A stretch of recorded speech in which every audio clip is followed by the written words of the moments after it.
Hey, bienvenidos. Esto es Ensamblando la Historia, el podcast automotriz donde conoceremos los hechos más bizarros, absurdos, extraños e ilógicos que nadie quiere recordar de la historia automotriz.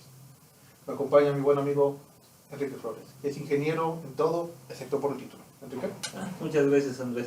Sí, en efecto, pues ambos somos diseñadores automotrices y creo que estamos capacitados para hablar del tema.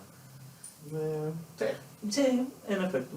Y bueno, esta semana tengo que estar secuestrado verbalmente por mi amigo Andrés Vázquez, quien nos contará una historia sobre lo que pasa detrás del mundo automotriz, porque siempre es como vemos los conceptos nuevos, pero nunca conocemos qué hay detrás de fondo, qué hay detrás de eso, qué estaban pensando los diseñadores automotrices. O por ejemplo, qué estaba pensando Henry Ford cuando desarrolló su primera aplanadora de judíos. Y vio que no era rentable y decidió hacer un modelo T. Exactamente. Al final de cuentas, el dinero mueve las cosas. Dicho bien, dicho mal, pero así funciona. Bueno, Aunque hay que recordar algo importante, Enrique. Por automotriz no hablamos solamente de carros. No. Es todo lo que nos mueve. Carros, motos, aviones, submarinos. Tu ex no, el amor no funciona para eso. pésimo combustible. Exacto. Así que te contaré más que una historia, te contaré como que pequeñas historias en algunos casos, algunas sí tienen un poquito más de dónde estar hablando, en las cuales hablaremos, inspeccionaremos un poco más sobre esto. Y para empezar, Enrique, de una manera, digamos que grata, empezaremos con un tema que me gusta mucho. Son autos que empezábamos, que están creando apenas, que eran del futuro, pero que, surprise, muchos años antes se lograron.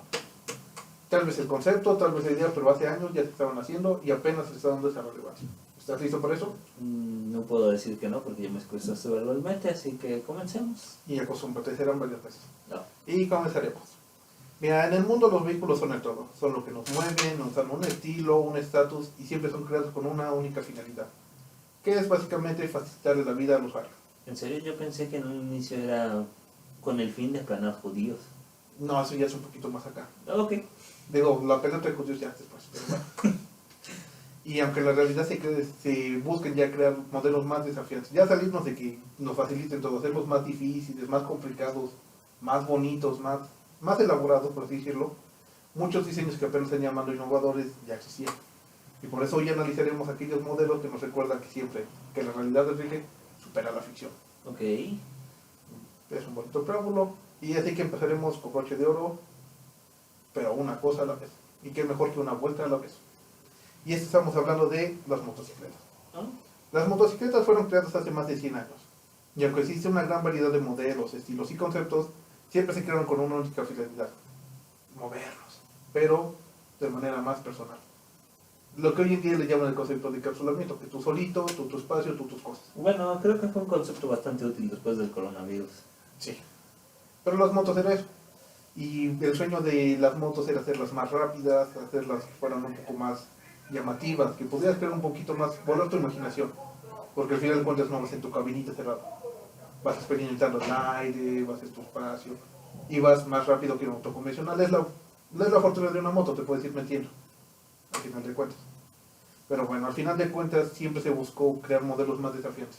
Porque una vez que dijeron, oye, si funciona, ok, yo quiero ser diferente y voy a hacer mi modelo. Quiero ser diferente al resto. Fue el primer starter pack de soy diferente, soy único, mírame. Mira, no sé por qué siento que aquí vamos a tener un giro bastante absurdo en el cual vamos a ver que que la humanidad hizo algo tan estúpido como encerrarse en una bola de hámster. No, mejor. La humanidad no fue estúpida, porque crearon algo único, a lo que llamaremos la moto de una rueda. No, demonios. El año era 1904, mismo año en que comenzó la guerra ruso-japonesa. Fue el gran incendio de Toronto, donde, dato curioso, no hubo heridos, solamente olió mucho maple. Estúpido, ¿verdad? Y también fue el año que se fundó la FIFA. Mira, tal vez no te interese por fútbol, pero es importante. Digamos que al final de cuentas era, no sé, un organismo mundial que actualmente dirige el fútbol. Ok. Pero bueno, mientras todo eso sucedía en Francia, se publicó el número 134 de la revista La Vie de l'Automobile. Si lo dije mal, no me importa, ya lo dije. Franceses, discúlpenme, no soy francés todavía, pero estoy en proceso. Y todo eso sucedió el 23 de mayo. No solamente se brindó con una elegante copa de vino y se usó un bonito tazón de queso, sino que también fue cuando se mostró al mundo la primera motocicleta con motor. que funcionaba con una sola llanta. Según sus creadores eran mucho mejor que las motocicletas convencionales y aquel modelo fue bautizado como el Petrol Monocicle. Estás diciendo que esa cosa que estamos viendo ahí en pantalla, esa cosa que presentaron en Hombres de Negro, la inventaron en los años 1900 antes de la Primera Guerra Mundial. Sí, de hecho te das cuenta que es un dato curioso, fue la primera vez que el primero no fue el que ganó. Siempre nos ponen que la historia gana el primero en lograrlo, el primero en llegar, el primero en hacerlo. En ese caso este modelo es muy, no digamos que olvidadizo, pero no tuvo tanta relevancia como el segundo. De eso hablaré en un momento, pero sí, el primer modelo no fue tan querido, pero funcionaba y se veía bonito. ¿No era más fácil hacer una rueda para hamsters? Y digo, ahí metías a las personas, ibas corriendo, hacías ejercicio, hacías deporte y no necesitabas una máquina de combustión. Mira, había gasolina y era barata en esa época. Teníamos que quemar en algo, ¿no? Es como cuando te llega la quincena. Bueno, en mi caso no soy godín, en tu caso sí. Llega la quincena, a quemarla. Por favor, mi esposa me quita todo. No estás casado, pero qué buen argumento. Sí, pero si ve esto, seguramente ya le di la idea. Sí. Bueno, hablando sobre la monocicle de gasolina, fue el nombre, ¿cómo se le denominó coloquialmente? Era una pintoresca máquina que se mostraba en la exposición de Milán en la casa de Garabaglia. Al parecer fue este vehículo tan exitoso, pero que no cautivó. O sea, si te gustaba, si lo veías, sí, no le tomabas fotos, obviamente. Obviamente, sí, porque no existía una cámara que pudiera... Sí, creo que ya, pero era una cámara bolsillo. Bueno, sí. Pero al final de cuentas, sí te le quedabas viendo un buen rato, pero hasta ahí. No la querías, no la probabas, no nada. O sea, era ese modelo de exhibición que te persona. Prácticamente era como una llanta con ruedas. ¿Sabes a qué me recuerda ese modelo? ¿Alguna vez viste South Park? Sí. ¿Has visto cuando ese inventor loco crea esta misma versión, pero tienes que conducirla con la boca? Y no voy a dar más detalles, pero les voy a dejar un link para que ustedes puedan ver. No apoyamos la ilegalidad, pero ellos pueden buscarlo. Ah.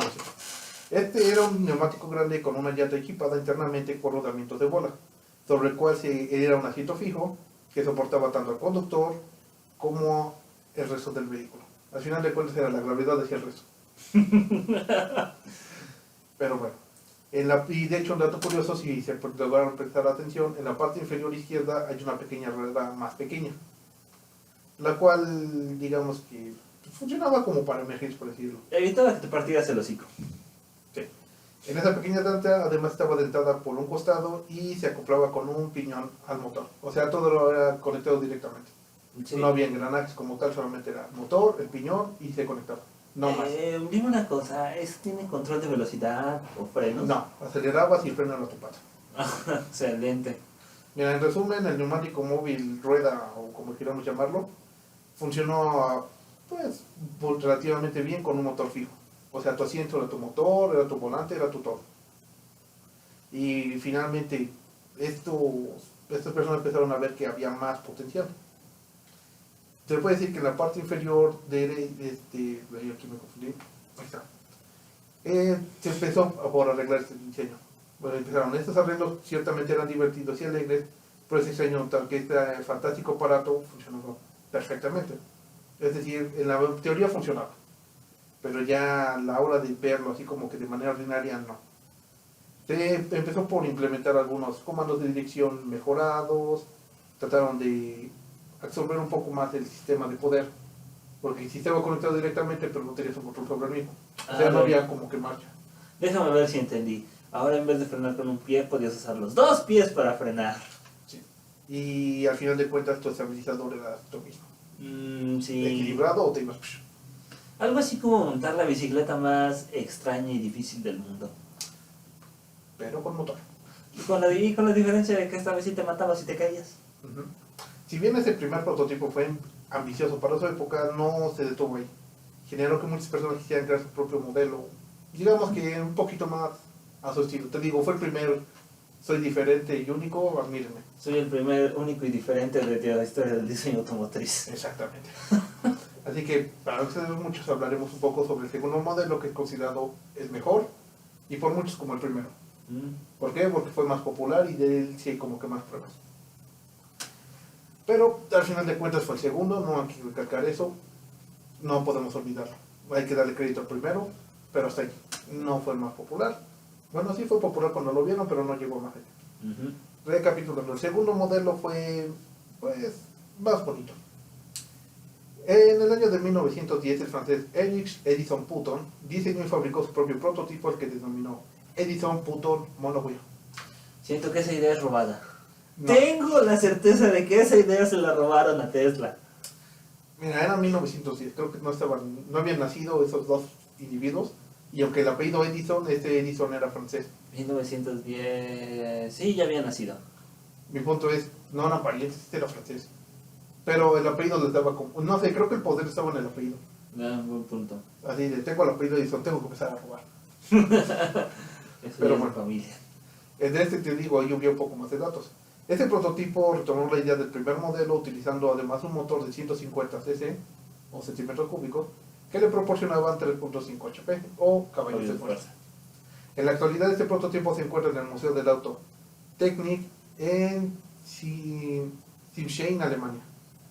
Este modelo, digamos, todavía se puede ver, es un poquito más bonito, tiene hasta su maniquí para mostrarlo. Y dato curioso, cuando ves el manubrio, es tal cual la misma forma, es un cuadrado. Claro. Eso para qué era, más que nada era porque, te digo, no había una dirección, entonces tenías que moverte con todo y todo. Sí, bueno, tampoco es como que había un sentido estético del diseño. O alguien lo pensó específicamente para decirle, oye, voy a sacar a pasear a una chica linda en esta cosa. No. En esos años los coches no eran para impresionar como hoy en día. Sí, de hecho es un dato curioso porque en algún momento hay muchos videos de blanco y negro de personas de traje ahí usándolo y que tienen su sistema casi de dirección hidráulico, que le dan 20.000 vueltas para un pedacito. Y sabemos que es falso. Algunos son falsos, algunos sí son de la época, pero son de años después, o sea, 1936, 1960. Claro, porque en 1910, no, sí, ya habían existido Sí, las ya. películas. Sí, sí, sí.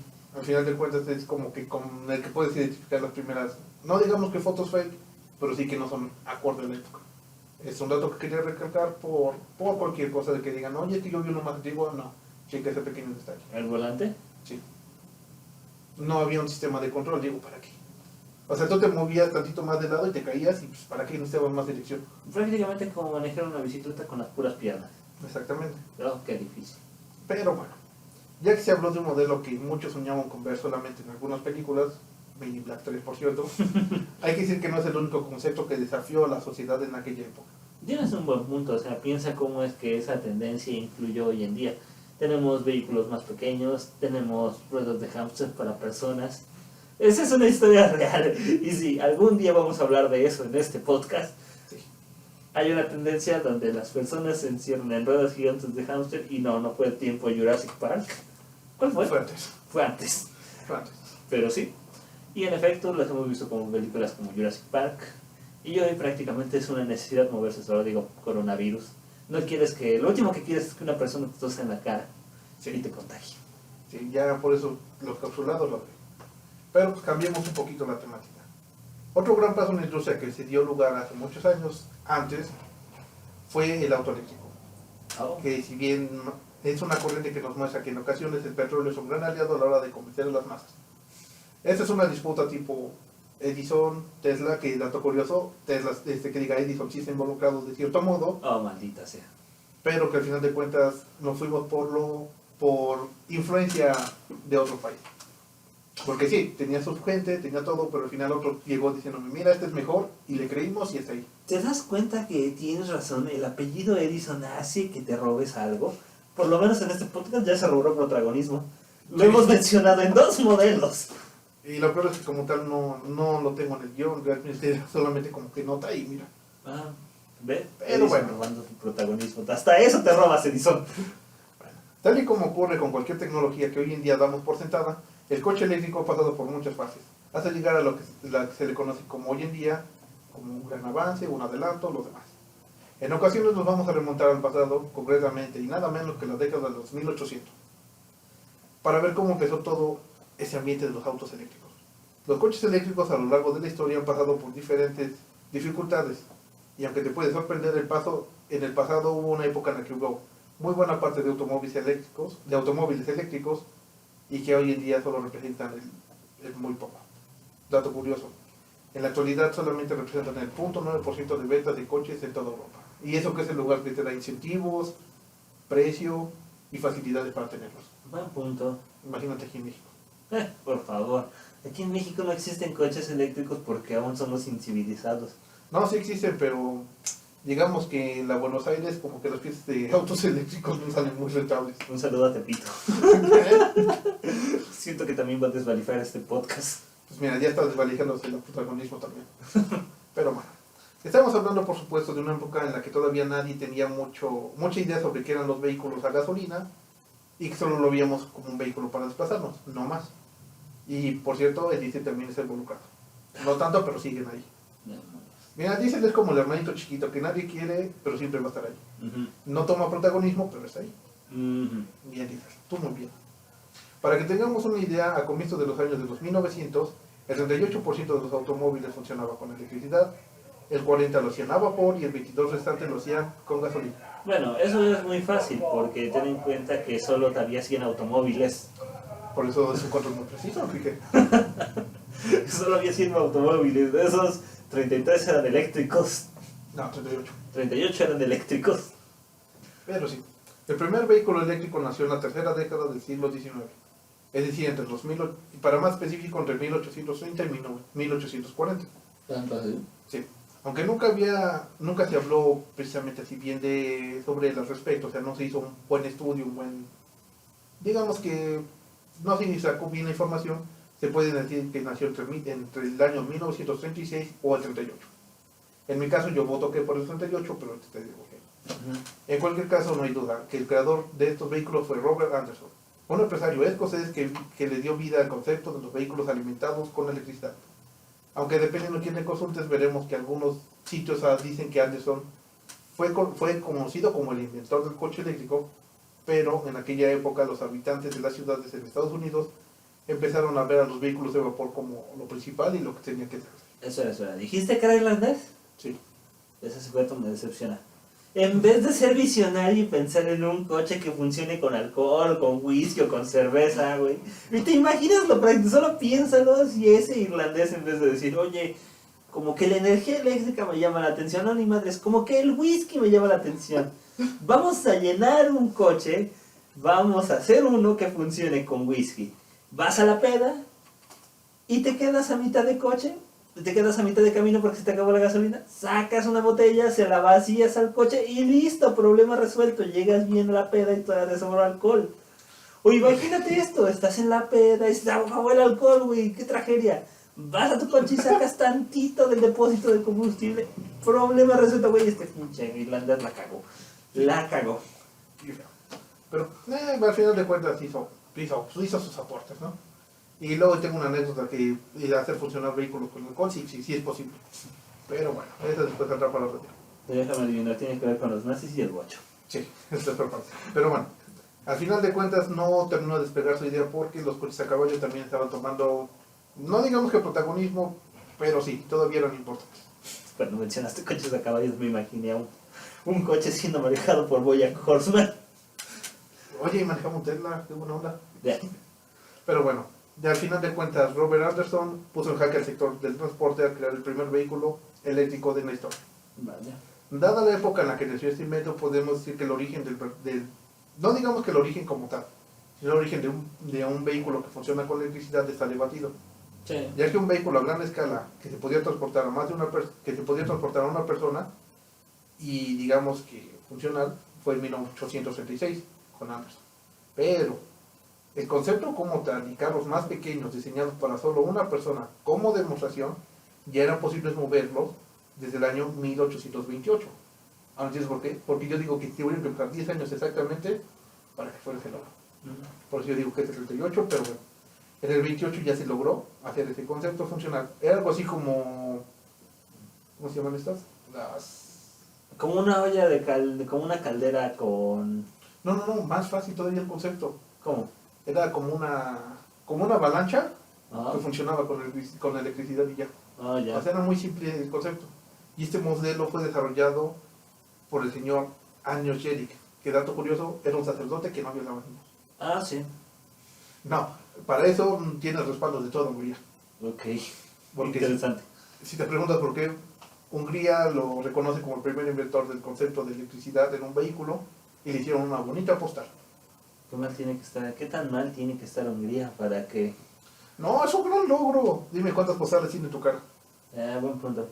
Pero, bueno, no recuerdo exactamente de dónde es Nikola Tesla, porque sí soy pésimo para eso, para la geografía. Pero creo que tenía que ver por ahí, ¿no? Hungría o... ¿De dónde era Nikola Tesla? No, creo que él era de otro país. Bueno, Creo que era de Austria. quedaba cerca.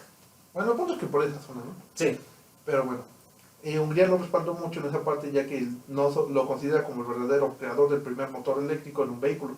Ok, O sea, país de plano dice, mira, ante notarios de mi país te lo aseguro. ok. Así que desde ahí vamos bien. Un sacerdote fue el que en vez de ponerse a violar niños dijo, ok, voy a usar el método científico para demostrar que la energía eléctrica existe. Sí, esa es la peor parte, que sí. Chale. Al final de cuentas, Anius Jedik fue un gran hombre, creó grandes, debido a los avances en el electromagnetismo y que él tuvo la idea de empezar a experimentar con ellos, creó el primer concepto. En 1828 desarrolló el primer motor eléctrico formando parte, estaba formado por un estator, un rotor y un conmutador, Ok. que era un modelo muy simplista. Realmente Sí. eran tus rueditas, era tu funcional ahí. Pues... Ya, y si lo piensas, te digo, era como una avalancha, Sí. al final de cuentas. No es tan difícil, digo, un rotor y un estator es algo que Ajá, podemos ya ver son hoy los todo el día, pero... A ver, hazlo en los 1828. Sí, Si buen no te punto. llamaban brujo, ¿qué? Buen punto, en esos años sí era algo complicado de entender. Bueno, por otra parte, Robert Anderson fue el primero en crear el coche como tal, ya con diseño estético, ya de hacerlo funcional y llevar más de una persona, en el 1838. ¿Cómo es el coche de Robert Anderson? Digamos que era un carruaje con tracción eléctrica y una pila de energía no recargable. Este era el primer proyecto pensado desde cero para hacer un vehículo eléctrico. Y en aquellos años se patentó la línea eléctrica como un gran avance para la movilidad, pero no sirvió para el coche eléctrico, funcionó para los trenes y tranvías.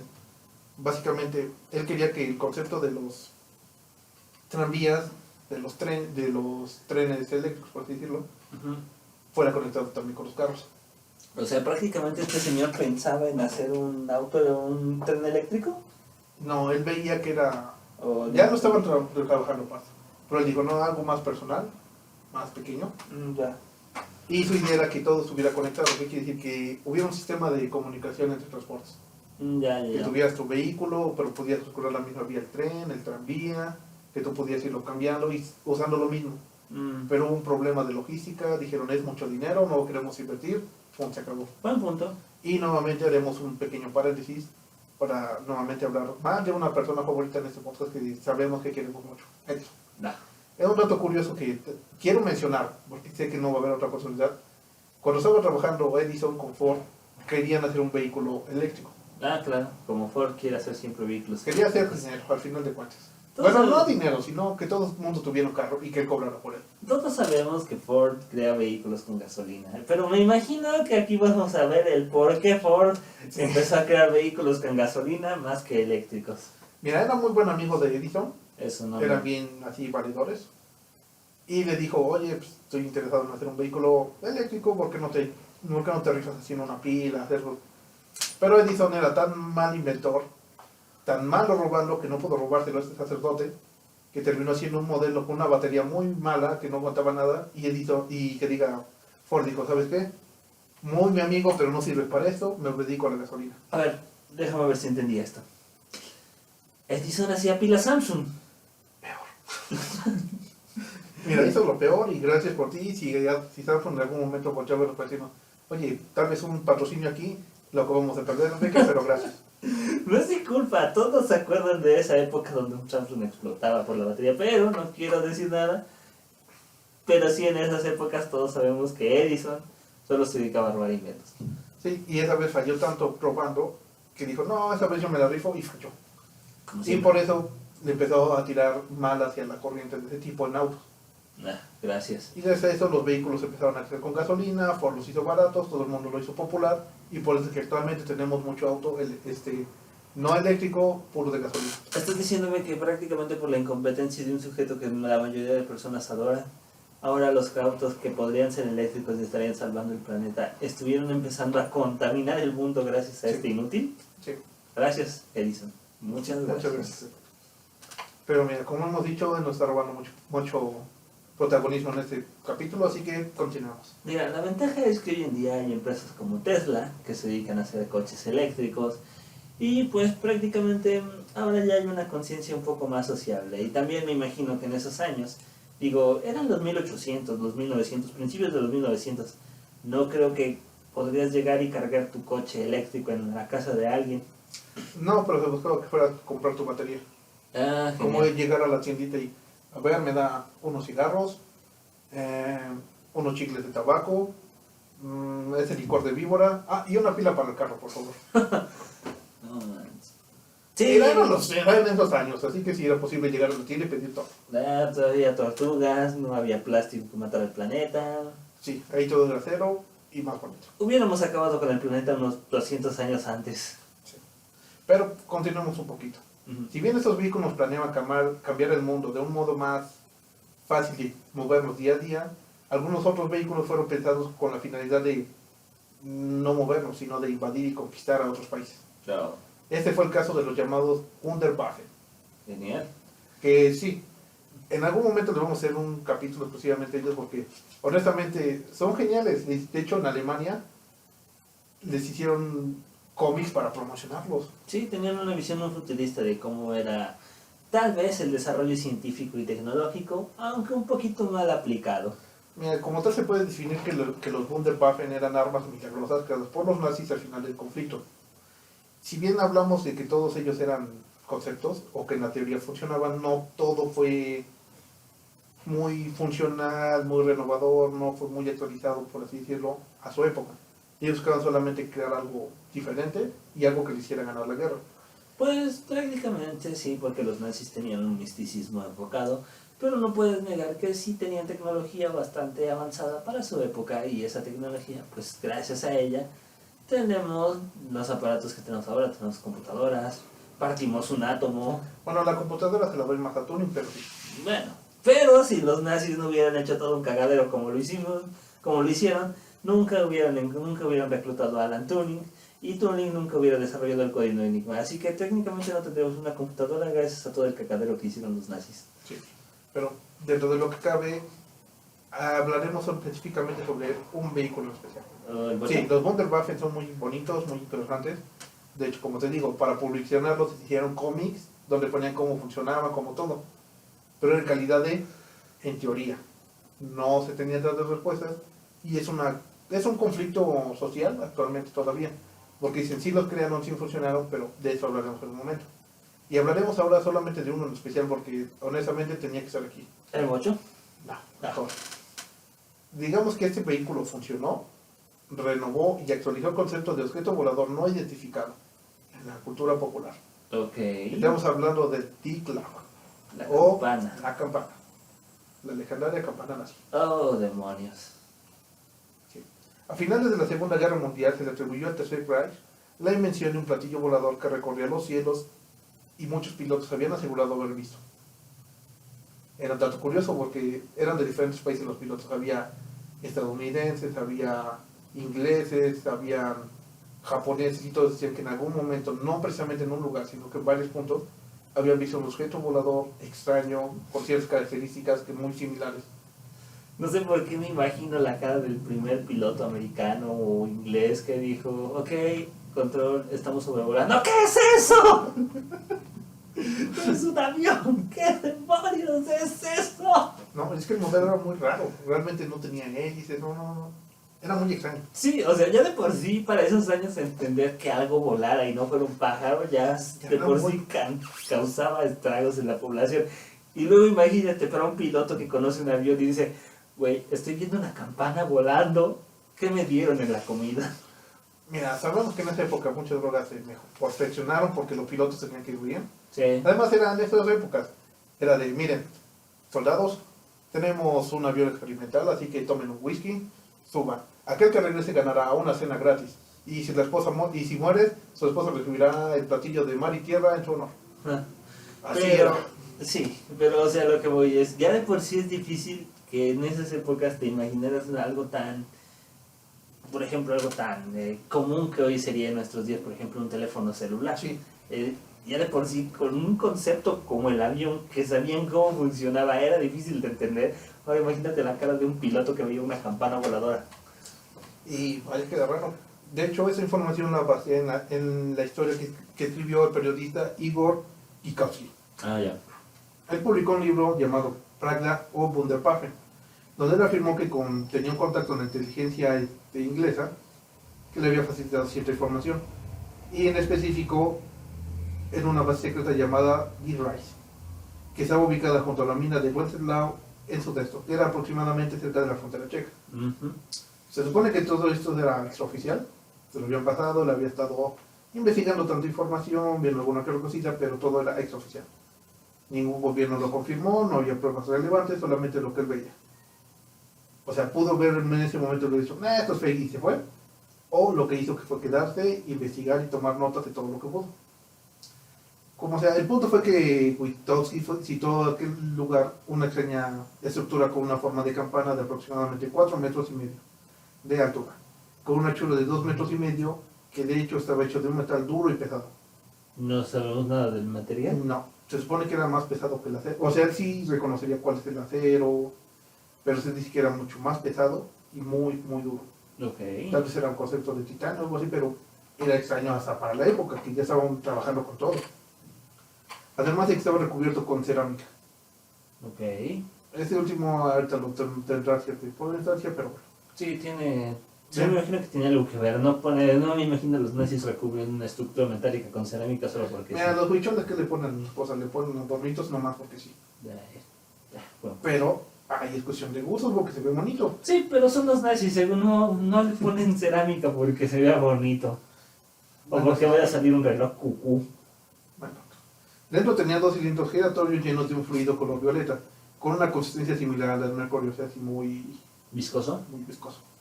El cual estaba denominado como Serum 525 y que se mantenía en cápsulas de plomo que medían aproximadamente 1 metro de longitud. ¿Cuánto dices que había de líquido?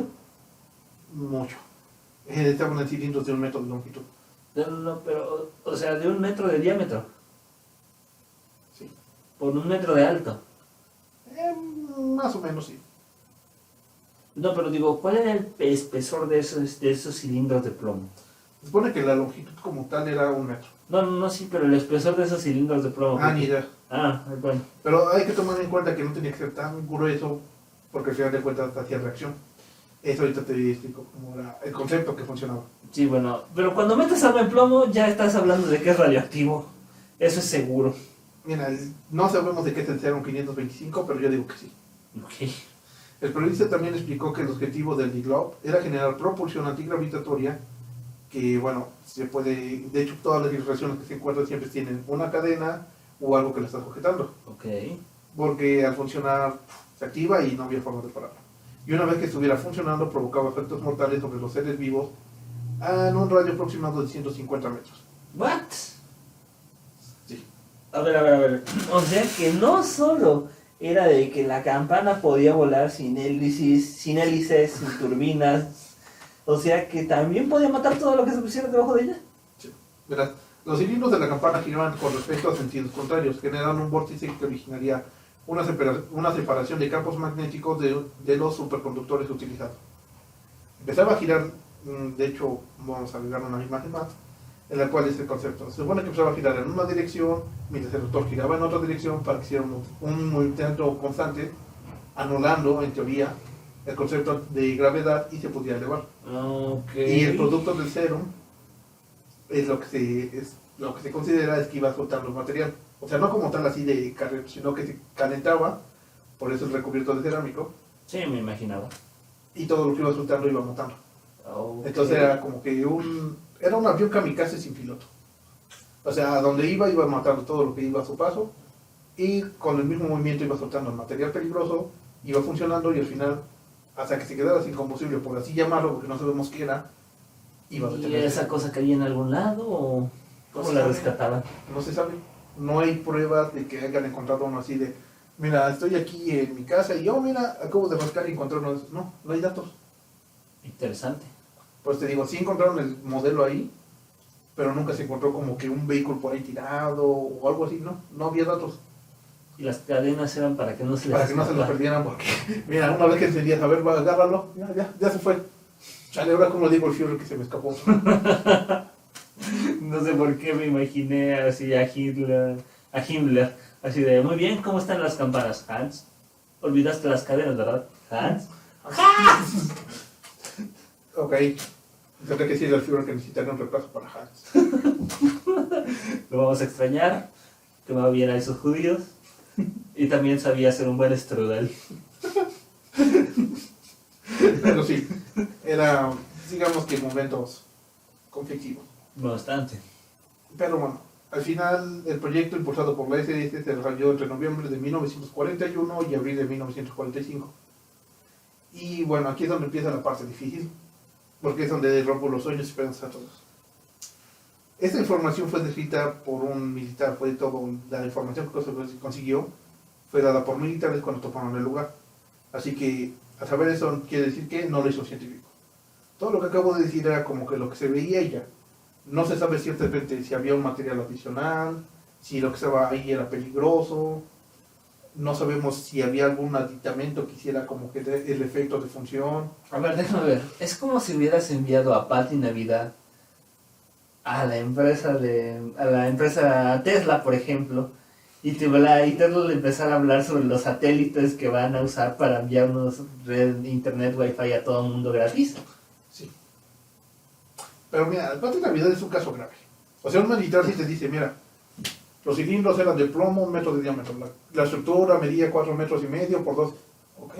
Y Patti Navidad te Patti dice, Navidad. ¡nos van a dar cáncer! Sí. Nos están borrando las memorias con eso, nos están borrando la memoria y nos están dañando el cerebro con los termómetros láser. Mira, sabemos que a ella se le afectó algo más que el cerebro cuando empezó a publicar todo. Pero no hablaremos más de nadie. Continuamos. Dicho esto, toda la información, como les digo, fue escrita por un militar y no por un científico. Lo cual a veces resultaba un poco confuso porque él dice lo que ve y ya. Sí, técnicamente usa la terminología que él conoce. Y no solo eso, es un hombre coherente. No se va con lo de, mira, ese objeto olía raro. No. Ese objeto estaba ahí y punto. Lo intenta describir con Sí, porque al su final marco de de cuentas. referencia. Sí. Bueno, ya de por sí, imagínate describir ya de por sí era difícil describir un avión en esas épocas. Ahora imagínate describir un avión que no vuela que vuela sin turbinas. Está más cañón.